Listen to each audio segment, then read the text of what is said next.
Taste the Daily.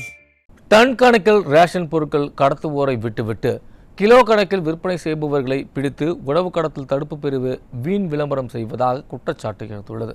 இது குறித்து விரிவான செய்தி தொகுப்பை தற்போது பார்க்கலாம்.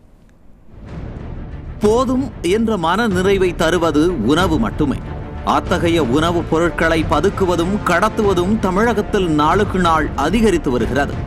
கடந்த அதிமுக ஆட்சி காலத்தில் விலையில்லா ரேஷன் அரிசி பொதுமக்களுக்கு வழங்கப்பட்டது.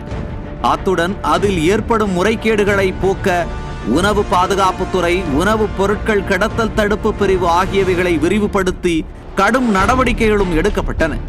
மேலும் ரேஷன் கடைகளில் பயோமெட்ரிக் உள்ளிட்ட நவீன கருவிகளும் செயல்படுத்தப்பட்டன. ஆனால் இன்றைய திறனற்ற திராவிட மாடல் ஆட்சியில் விலையில்லா அரிசி உள்ளிட்ட ரேஷன் பொருட்களின் கடத்தல் அதிகரித்துள்ளது.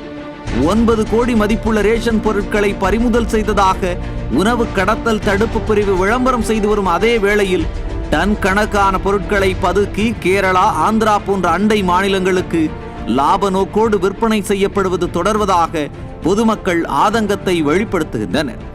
ரேஷன் கடைகளில் கண்காணிப்பு கேமரா, பயோமெட்ரிக் ஆகியவற்றை மேம்படுத்தி உணவுப் பொருள் கடத்தல் மற்றும் பதுக்களை தடுக்கும் விதமாக தண்டனைகள் கடுமையாக்க வேண்டும் என்பதெல்லாம் ஒரு புறம் இருக்க, நிர்வாக திறனற்ற ஸ்டாலின் அரசு வீண் விளம்பரங்கள் செய்வதாக பொதுமக்கள் குற்றம் சாட்டுகின்றனர். நியூஸ் ஜே செய்திகளுக்காக VM மதுபாலாஜி.